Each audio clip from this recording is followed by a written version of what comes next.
O Peniel está de volta e agora aqui com a doutora Marlene Chinelato, que é pediatra, e vai falar pra gente, doutora, a desidratação na criança, o que é importante notar? Porque a criança, a gente sabe que não pede água, a criança pequena especialmente.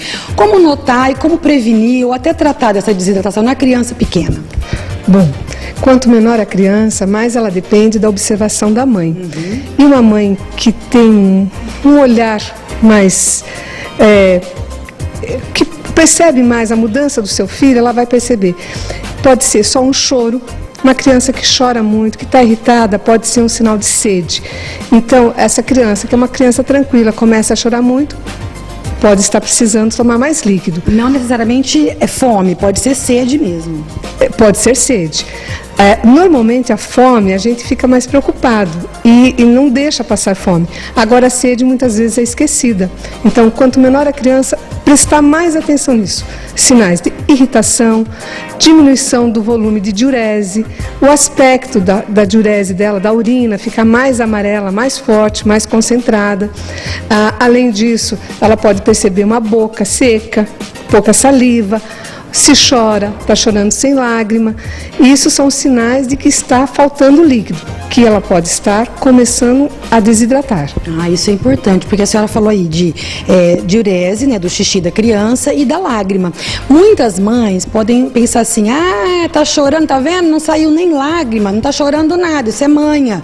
Isso é uma situação muito importante para observar que pode ser um começo, pelo menos, de desidratação, né? Vai depender da situação, da ocasião.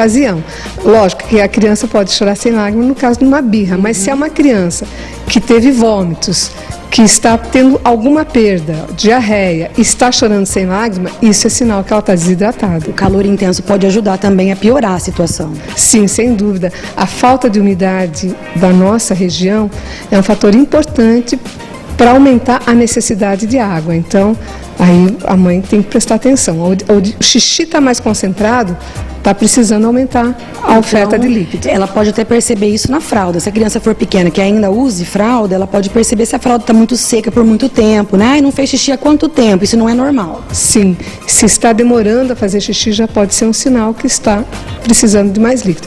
Pode não estar ainda desidratada, mas é um sinal que pode vir uma desidratação em seguida.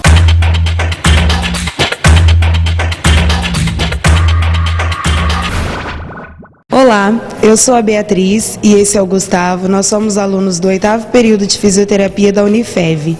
E a nossa fisiodica de hoje é como se manter hidratado nos dias de tempo seco. A nossa primeira fisiodica é: mantenha-se hidratado bebendo no mínimo 2 litros de água. Sempre que possível, faça uso de soro fisiológico, pingando de 2 a 3 gotas em cada narina, várias vezes ao dia. Mantenha sua pele hidratada com óleos e cremes e principalmente quem tem idosos em casa. Mantenha o ambiente, principalmente o quarto, sempre que for dormir, umidificado, com recipiente com água e sempre colocando uma toalha umedecida na cabeceira ou na janela. Procure deixar o seu ambiente onde você mais fica fechado, com o ventilador ligado e principalmente com o umidificador ligado e deixe por um tempo. Sempre que possível, também faça o processo de inalação, 2, 3 vezes ao dia ou o tanto que for necessário para você. Eu sou o Gustavo. E eu sou a Beatriz e essa foi a nossa fisiodica de hoje.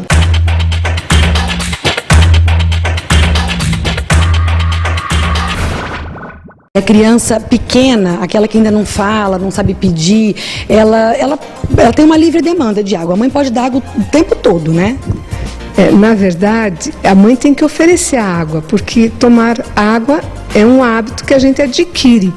Se não estiver acostumado, se alguém não oferecer, ela não vai se habituar a tomar água. Então a mãe tem que oferecer no intervalo das mamadas, na criança que toma leite artificial, tem que ser oferecido água, e naquela criança que já está comendo alimentos sólidos, também tem que ser oferecido água com frequência. A mãe às vezes fica preocupada de dar o alimento sólido, ela vai dar papinha. Eu não quero que dê água durante a papinha, porque senão ela não vai comer direito, vai encher a barriga de água. Qual é o melhor momento para oferecer água para essa criança? Nos intervalos, então, entre uma uma refeição e outra, ela deve oferecer a água.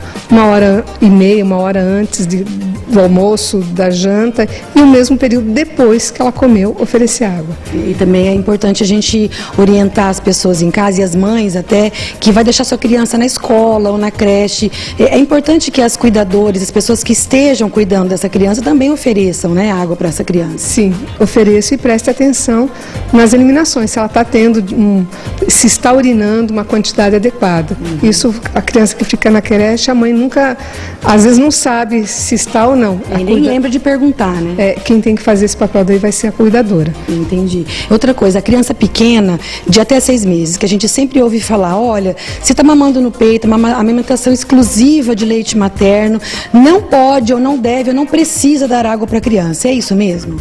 Sim. A criança que mama no peito, ela não precisa tomar água. Quando ela precisa de água, a mãe vai oferecer o quê? O peito. Então, se essa criança está com sede, a mãe tem que aumentar a frequência das mamadas. Se ela tem um sinal que está faltando líquido, demorou para fazer xixi, ou o xixi está mais concentrado, a mãe precisa aumentar a frequência das mamadas. Da mamada, e não necessariamente dar a água ou um chazinho para a criança. Não vai dar outro líquido a não ser o leite materno. Então, para isso, ela aumenta a frequência de mamadas. Isso é diferente no caso da mãe que oferece leite em pó, o leite artificial. Como eu já falei. Então, se estiver tomando um leite artificial, uma fórmula, ela tem que ser oferecido água a cada intervalo da fórmula. O leite artificial, ele pode deixar o cocô ou o xixi diferente da criança? Ela não toma água, ela pode ter um intestino preso, alguma coisa assim? Sim. A primeira coisa, se não oferecer água, ela vai prender o intestino. Ela vai ter uma constipação secundária à falta de líquido. Outra coisa, o leite artificial, ele tem uma quantidade de sal muito maior do que o leite materno. Então, essa criança que mama esse leite artificial, ela vai ter muito mais sede que a criança que mama o leite materno.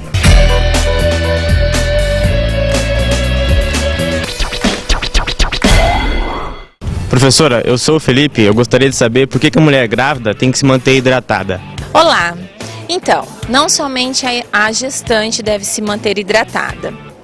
Nós estamos numa época do ano onde o tempo está muito seco, então todas as pessoas precisam se hidratar, né? Tomar bastante água, mas a gestante em especial é pela questão do líquido amniótico.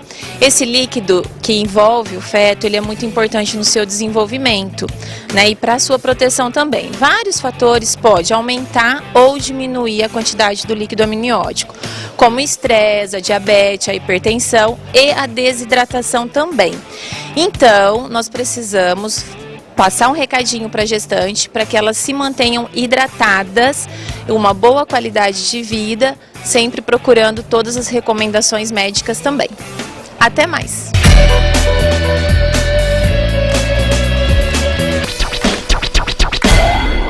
Doutora, a água, ela é insubstituível? Tem muita mãe que gosta de dar aqueles isotônicos no lugar da água, um suco ou uma água de coco. Qual é o melhor alimento que tenha água ou o melhor líquido mesmo para a criança não ficar desidratada? Bom, o melhor líquido para aqueles que estão mamando só no peito, o melhor líquido é o leite materno. Acima de 6 meses, quando já está usando a alimentação complementar ou aqueles que estão usando fórmula, o melhor líquido vai ser a água.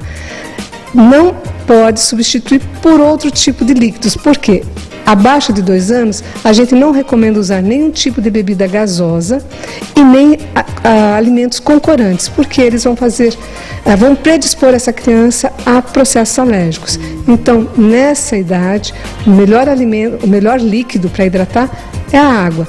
E no caso de uma reposição, quando a criança está perdendo por diarreia ou vômitos, aí é o soro. Ou o soro caseiro, na emergência, ou um soro já balanceado, que pode ser pego no postinho de saúde. E aqueles isotônicos que as mães gostam? Ele vomitou, vou dar bastante esse isotônico. É verdade que ele tem muito sódio ou alguns sais que não são ideais para a criança? Na verdade, ele não vai repor as perdas quando elas ocorrerem de forma intensa, como o caso de uma diarreia. Então, ele não vai substituir o soro oral. E para as crianças que não precisam repor na forma de soro, ele vai ter corante que não é recomendável. Então, o melhor ainda é a água filtrada à vontade. Uma coisa muito importante. Se a criança ficar desidratada a níveis críticos, qual é a consequência mais grave? O que pode acontecer com ela? Então, na falta de ingesta, nas crianças menores, pode ter uma desidratação grave, ou nas maiores, quando tem perdas como vômito e diarreia, a consequência pior é a falência dos rins, é a parada do funcionamento do rim, por falta de líquido. Então isso é uma coisa que pode ocorrer. Muito grave, especialmente porque ela foi provocada, não? A criança não nasceu com algum problema no rim, ela foi provocada. Sim, ela é tão grave quanto qualquer outra, mas é grave no sentido que é uma coisa que pode ser evitada pela hidratação. Perfeito, doutora, muito obrigada pelas suas informações, viu? Foi muito útil, vocês gostaram? Então não percam no próximo bloco, que a gente vai continuar falando de desidratação. Já, a Opinião Saúde volta já.